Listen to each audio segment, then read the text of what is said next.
سرت معيون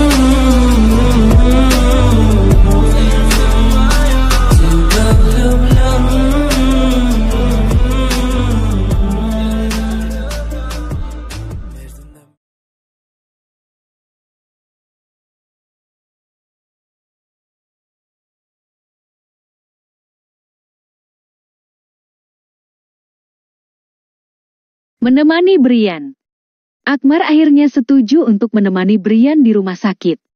Kau bisa menyetir? Bisa, Bu. Jawab Akmar gugup karena tidak menyangka Sonia akan bertanya hal yang di luar dugaannya. Baguslah, mungkin suatu hari itu akan berguna. Iya, Bu. Kau ikut denganku untuk melihat Brian, tapi jangan bikin ulah dan menjanjikan apa-apa pada putraku, karena nanti aku yang akan repot. Kau paham? Sonia memberikan penegasan dalam kata-katanya. Iya, Bu. Jawab Akmar masih diliputi rasa gugup. Akmar berjalan mengikuti langkah Sonia yang kini keluar dari rumah yang besar dan megah itu. Akmar berdecak kagum melihat rumah Sonia yang lebih mirip istana. Jangan pernah berpikir untuk kabur. Sonia memberikan peringatan lagi pada Akmar yang terus melangkah mengikutinya. Tidak kok, Bu. Saya hanya takjub saja melihat rumah ibu yang besar dan mewah, layaknya sebuah istana. Ucap Akmar jujur dengan yang dilihat dan dirasakannya. Sejenak Sonia melihat Akmar dan tidak melihat kepura-puraan di wajahnya, dia tulus dengan yang dikatakannya, tapi itu hanya beberapa detik, karena selanjutnya kata-kata Sonia kembali tajam. Ini rumah orang tuaku, jadi tidak usah takjub padaku. Jawab Sonia masih dengan nada bicara yang tegas. Akmar diam dan tidak bicara lagi, sikap Sonia yang dingin dan tegas membuatnya merasa serba salah. Kalau saja ada pilihan pergi sendiri, pasti dia akan memilih itu, agar tidak bersama dengan Sonia. Baiklah, Bu, saya tidak akan bicara lagi, sampai Ibu meminta saya untuk bicara. Itu lebih baik. Akmar kemudian naik ke mobil yang sama dengan Sonia. Bedanya Sonia duduk di depan sementara dia duduk di belakang. Sopir pribadi Sonia kemudian membawa mobil itu keluar dari garasi menuju ke rumah sakit. Sepanjang perjalanan Akmar hanya diam saja dan tidak berniat untuk bicara karena tidak ingin mengganggu Sonia. Kenapa kau diam saja? Akmar menatap Sonia sejenak lalu mengalihkan lagi pandangannya. Dalam hati dia bingung. Karena tadi diminta untuk tidak banyak bicara, sekarang saat diam ditanya kenapa tidak bicara. Wanita ini kenapa sih tadi menyuruh diam, sekarang aku diam masih juga disalahkan? Tapi tentu saja itu hanya ada di dalam hati Akmar, karena yang dikatakannya amatlah jauh berbeda. Saya tidak ingin mengganggu Ibu. Kau keberatan jika aku bertanya sesuatu yang lebih personal? Soal apa, Bu? Akmar mengangkat wajahnya yang sedari tadi menunduk saja. Sejenak pandangan mereka bertemu, tapi Akmar segera menunduk lagi. Aku sudah lihat berita di TV, dan tahu siapa dan bagaimana kau, tapi aku ingin mendengar secara langsung pengakuanmu. Akmar terdiam sejenak. Dia bingung, dia harus menjawab seperti apa pada Sonia yang sudah mengetahui semuanya. Apa yang ingin Ibu tahu? Kata Akmar setelah berdiam diri sejenak. Semuanya. Berita di TV itu memang benar soal perceraian, tapi selebihnya itu hanya fitnah. Saya tidak pernah melakukan apapun yang dituduhkan. Akmar berusaha menunjukkan kalau dia tidak bersalah. Kau punya bukti? Akmar menggeleng. Berarti tuduhan itu benar? Demi Tuhan tuduhan itu tidak benar. Ada pihak-pihak yang ingin menghancurkan nama baikku sekaligus melihat perceraianku. Kau masih mencintai istrimu? Pertanyaan itu membuat Akmar gugup karena menyangkut sesuatu yang menurutnya pribadi. Dia terdiam dan itu membuat Sonia bertanya lagi. Kau keberatan menjawab? Tidak seperti itu, Bu, hanya saja ini adalah masalah pribadi. Tidak usah dijawab, kalau tidak mau. Tentu saja saya masih mencintainya, pernikahan kami sudah 5 tahun, dan bohong kalau saya bilang tidak mencintainya. Akmar akhirnya jujur juga, karena tidak ingin membuat Sonia berpikiran buruk tentangnya. Bayangan wajah Salah melintas di benak Akmar, dan membuat hatinya teriris lagi. Lalu mengapa kau tidak mencoba membuktikan diri kalau tidak bersalah? Sonia terus memaksa Akmar untuk berbicara jujur dan mengetahui apa yang sudah terjadi. Semuanya sudah terlambat, perceraian itu sudah terjadi dan Akmar menggantungkan kata-katanya dan membuat Sonia penasaran dan menunggu kelanjutan dari kata-katanya. Dan apa? Tanya Sonia tidak sabar, tapi jawaban Akmar tidaklah sesuai yang ingin didengarnya. Maaf Bu, saya tidak bisa cerita, memang kami sudah bercerai, tapi bukan berarti harus mengumbar aib satu sama lain. Akmar memang sakit hati dengan Salah, tapi hatinya tidak tega untuk mengungkapkan perselingkuhan yang dilakukan di depan matanya. Ingatan tentang Salah yang bercinta dengan Ferry terlintas lagi, dan itu membuat hatinya perih. Akmar segera mengusap matanya yang berkaca-kaca dan hampir menangis. Akmar mengucapkan istighfar beberapa kali dalam hati karena merasa ketegaran dan kesabarannya berkurang lagi. Akmar tidak tahu kalau Sonia melihat wajahnya yang sangat sedih dari kaca dalam mobil. Mengapa kau rela bekerja sebagai sementara kau punya kemampuan di bidang lain? Sonia mengalihkan pembicaraan karena tahu Akmar tidak mau membahas masalah internal rumah tangganya. Apa ada yang mau menerima lelaki dengan cap buruk yang menempel padanya untuk bekerja?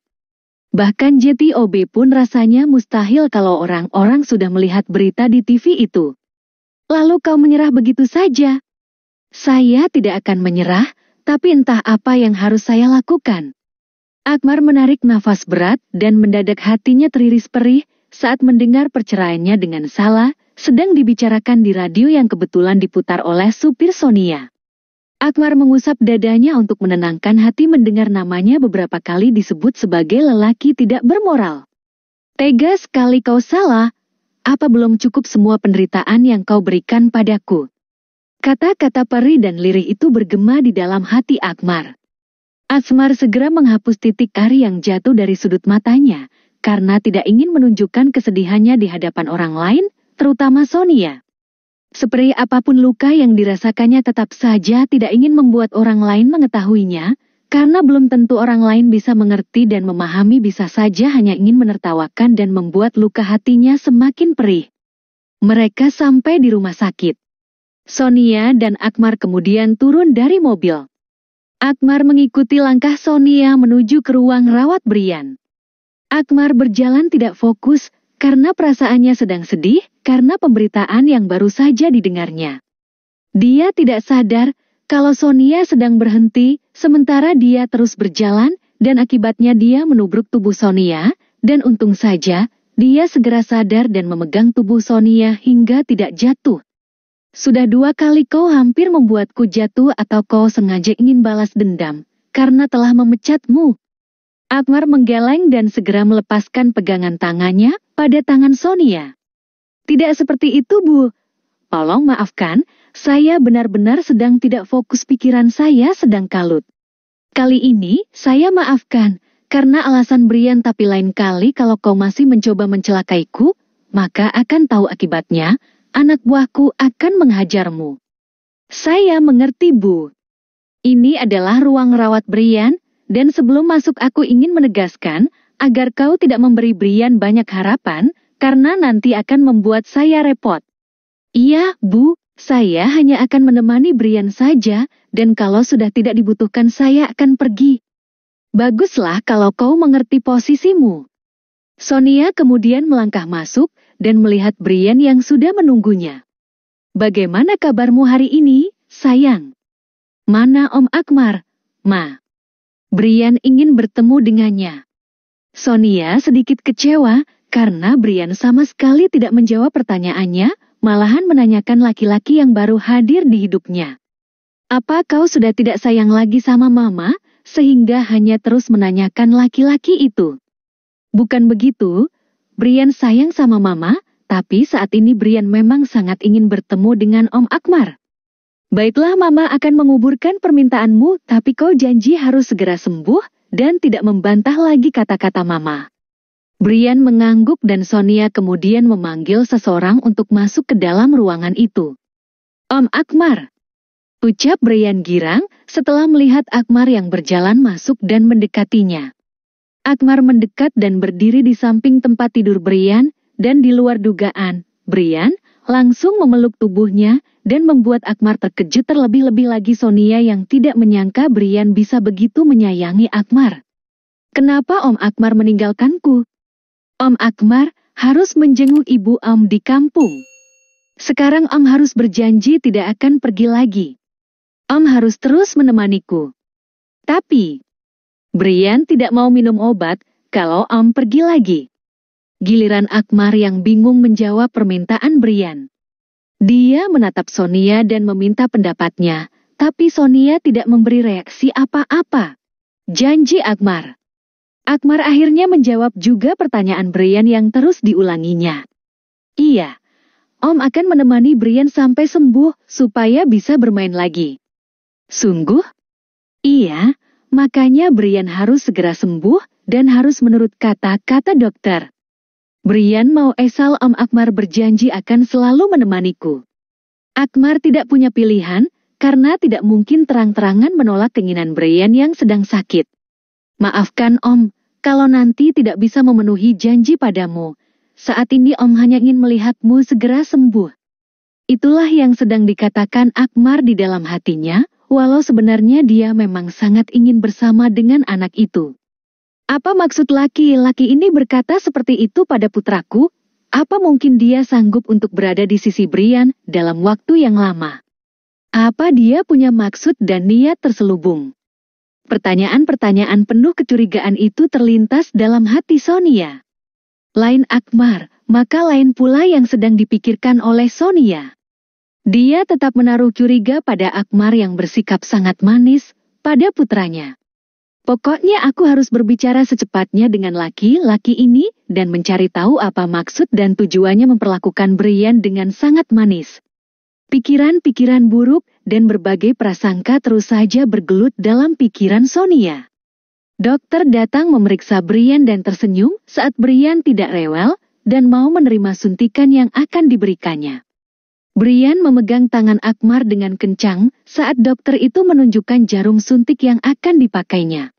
Tenang saja sayang, itu tidak sakit kok. Percaya pada Om. Ucap Akmar menggenggam jari Brian untuk memberinya ketenangan sekaligus keberanian. Brian mencengkeram tangan Akmar dengan kuat saat jarum suntik itu menebus kulitnya. Sudah selesai dan tidak sakit kan? Canda dokter itu pada Brian yang tampak pucat karena ketakutan. Sonia melihat semua yang terjadi di depan matanya dengan takjub. Bagaimana mungkin Brian menjadi sangat penurut pada Akmar padahal selama ini dia selalu bertengkar dengan Brian masalah suntikan. Hal ini sungguh membuat Sonia mau tidak mau mulai memikirkan Akmar. Apa yang dimiliki laki-laki ini hingga Brian sangat menyukainya? Sonia terus bertanya dalam hati, tapi tentu saja tidak menemukan jawaban apapun.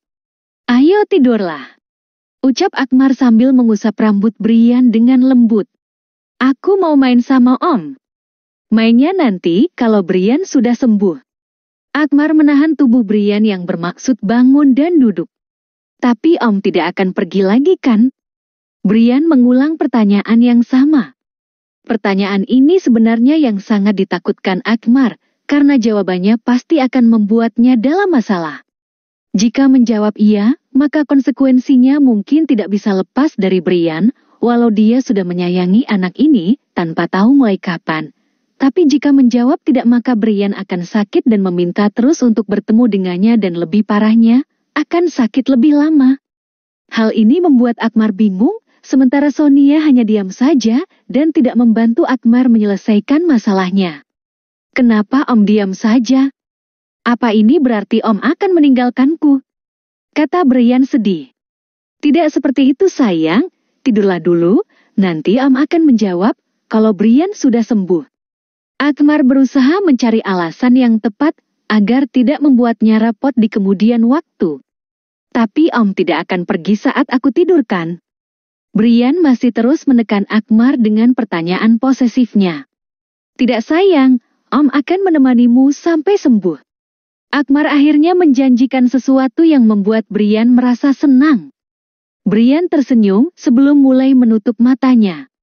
Dia mengikuti permintaan Akmar yang memintanya untuk tidur. Beberapa menit berlalu. Brian akhirnya tertidur juga. Syukurlah, kau akhirnya tidur juga, kata Akmar pelan, tidak ingin membuat Brian bangun untuk sementara waktu.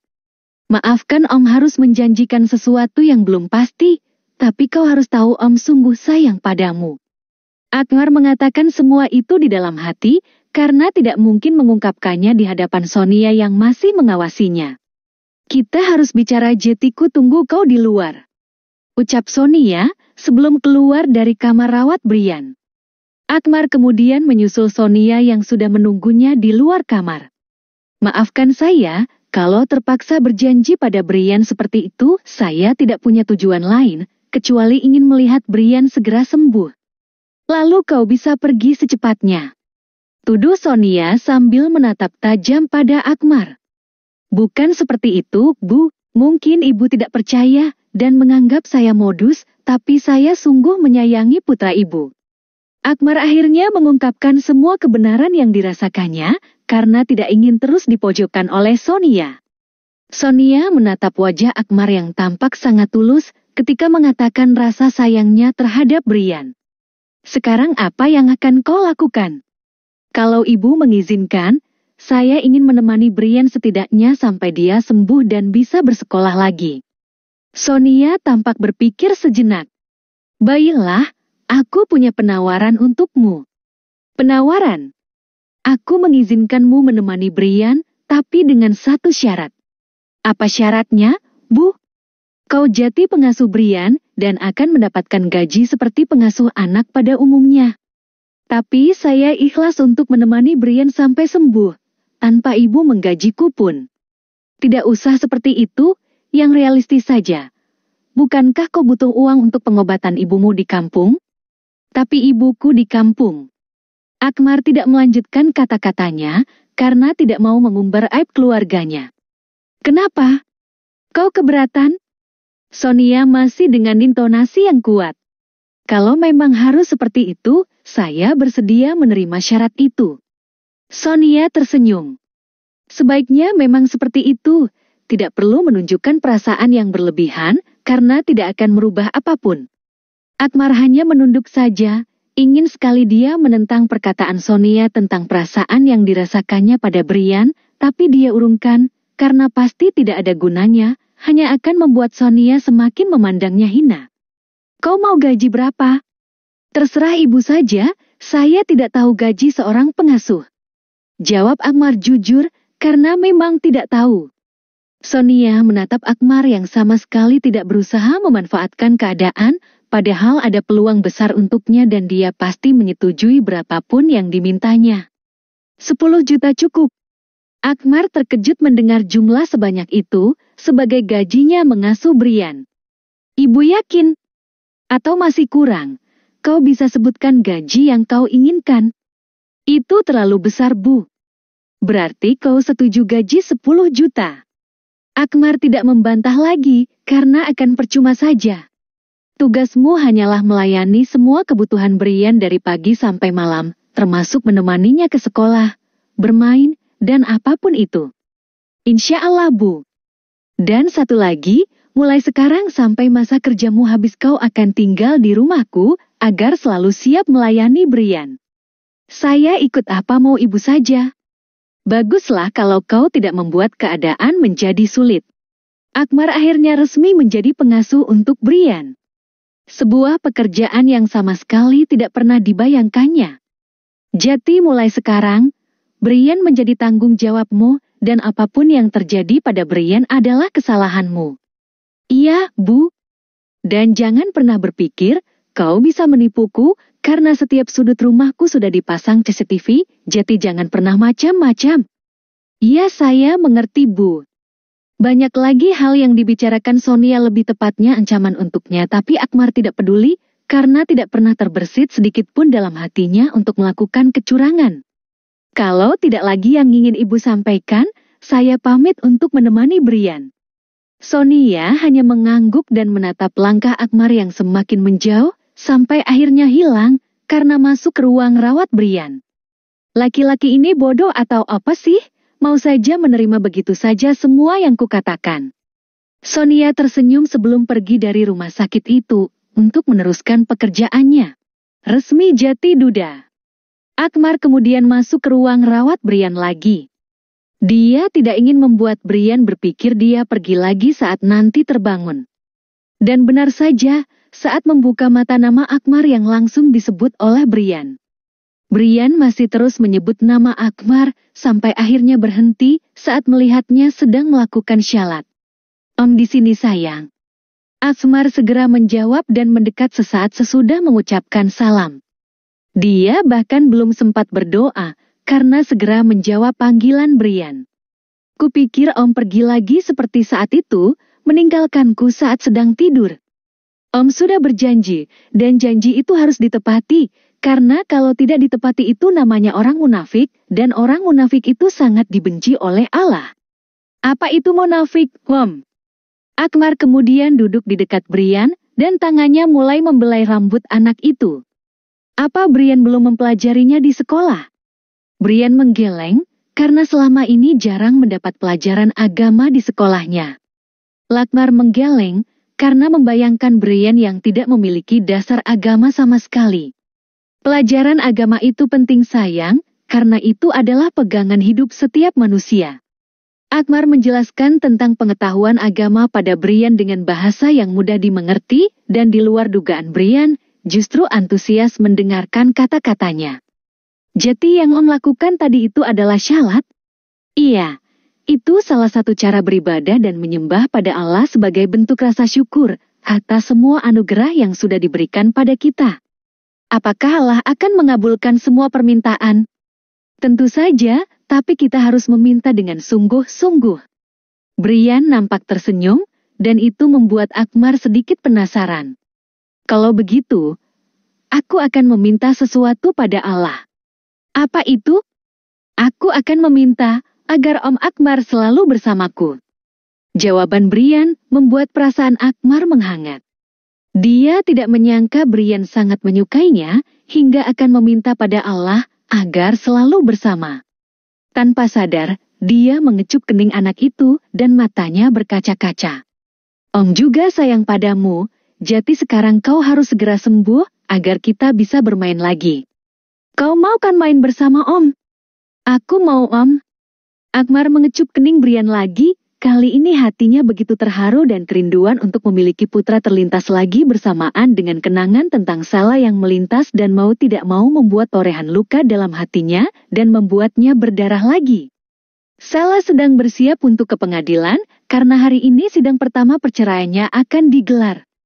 Mas Akmar, apakah kau akan datang? Sala menyebut nama itu dan matanya mendadak berkaca-kaca. Aku ingin bertemu denganmu Mas. Aku ingin minta maaf padamu. Aku tidak mau bercerai denganmu. Kata-kata itulah yang sedang diucapkan Sala di dalam lubuk hatinya.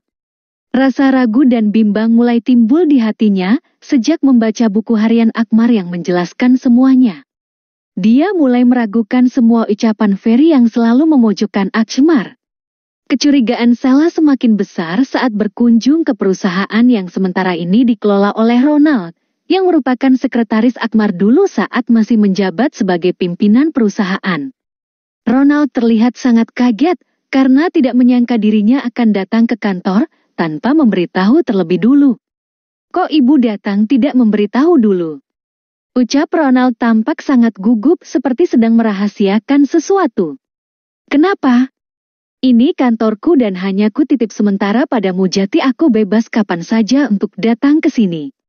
Iya, tapi setidaknya kalau ibu konfirmasi dulu, saya dan karyawan yang lain bisa melakukan penyambutan untuk ibu. Kata Ronald berdalih, tapi justru tampak seperti orang yang bersalah dan takut di hadapan Sala. Saya ingin ke ruangan direktur utama. Jangan Bu. Kenapa jangan? Maksud saya, ruangan itu adalah bekas Pak Akmar. Dan barang-barangnya masih ada jadi saya takut ibu tidak akan menyukainya. Ucap Ronald berusaha untuk menghalangi niat Sala. Barang-barang itu tidak akan mempengaruhiku. Sala sudah melangkah dan menuju ke ruangan Akmar yang dulu. Mata Sala langsung tertuju pada foto pernikahan yang terpajang di dinding persis di belakang tempat duduk Akmar. Kesedihan mendadak menyerang hatinya. Bayangan wajah Akmar yang tampan dan selalu menunjukkan ekspresi cinta penuh bahagia. Setiap kali dia berkunjung ke kantor itu terbayang lagi, dan itu membuat air matanya mulai menetes.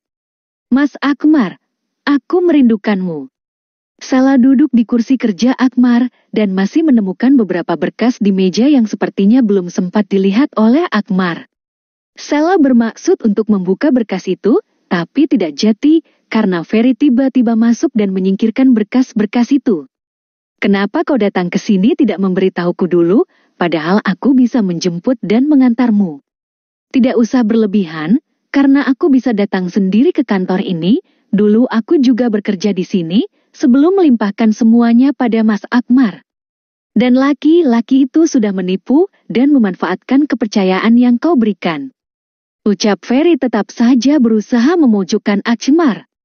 Aku mulai ragu kalau Mas Akmar melakukan semua seperti yang kau tuduhkan. Kata-kata Sala membuat Ferry mendadak panik. Jangan pernah terbawa perasaan lagi, karena sidang perceraianmu akan digelar besok, dan besar kemungkinan akan diputuskan hasilnya, apalagi bukti-bukti yang kuajukan sangat memberatkan Akmar. Tujuanku hanya bercerai, jadi tidak perlu menghubungkan dengan hal lain. Tidak bisa begitu, kita harus memberikan pelajaran pada laki-laki kampung itu. Dengan begitu, tidak akan ada yang akan percaya dan menerima bekerja dimanapun. Sala sebenarnya tidaklah setuju Ferry mengaitkan berbagai hal dalam kasus perceraiannya dengan Akmar. Apalagi saat ini hatinya mulai bimbang dan mempertanyakan kebenaran yang selalu ditunjukkan Ferry. Dan saat ini Sala sudah bersiap-siap akan berangkat ke pengadilan untuk menghadiri sidang perceraiannya. Dia sedang berdiri di depan cermin dan ingatan tentang Akmar sedang memeluknya di depan cermin terlintas lagi. Aku masih mencintaimu, Mas. Ucap Sala lirih. Tiba-tiba saja Sala merasa mual dan ingin muntah. Dia segera ke kamar mandi, dan benar saja rasa mualnya semakin, bahkan dia muntah beberapa kali. Sala memegang perutnya yang terasa melilit. Ada apa denganku? Kenapa mendadak perutku mual begini? Ucap Sala sambil melihat wajahnya yang sedikit pucat. Jangan-jangan aku. Tidak mungkin, aku tidak mau. Sala mendadak kalut, karena memikirkan sesuatu yang sama sekali tidak pernah diinginkannya. Ini pasti hanya sakit perut biasa. Sala berusaha menghibur hatinya, walau hati kecilnya terus memikirkan sesuatu yang buruk. Sala dan Ferry sampai di pengadilan. Sidang perceraian itu segera digelar dan benar kata Ferry, kalau sidang itu berlangsung lancar ditambah lagi ketidakhadiran Akmar yang membuat semua prosesnya begitu mudah. Sala duduk sambil menunduk saat hakim membacakan hasil keputusan sidang cerai itu. Air mata Sala menetes saat hakim membacakan keputusan kalau dia resmi bercerai dengan Akmar.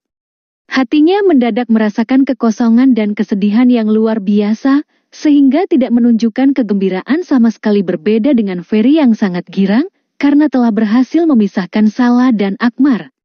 Ayo bergembiralah seperti semua orang yang sedang menyaksikan siaran langsung ini. Apa? Aku sudah memintamu untuk tidak menyiarkan ini secara langsung, tapi kenapa masih kau lakukan? Ucap Sala menahan geram melihat ulah Ferry yang tidak mendengarkannya. Lelaki kampung itu harus tahu, kalau mulai hari ini kalian sudah resmi bercerai, dan dia sudah resmi menjadi duda miskin.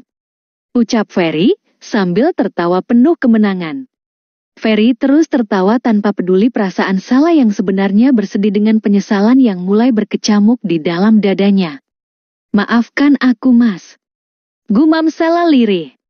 Dan benar saja, Akmar yang sedang menonton TV, sambil menunggu Brian yang sedang tidur terkejut melihat sidang cerainya yang sedang disiarkan langsung. Mata Akmar berkaca-kaca melihat dan mendengar putusan hakim tentang keputusan sidang perceraian itu. Apalagi saat melihat Ferry yang sedang mengumbar senyum ke kamera, terasa menusuk relung hatinya yang paling dalam. Berarti aku sudah resmi jati duda, kata Akmar mengusap dadanya dan juga air matanya yang lolos dari pelupuk matanya.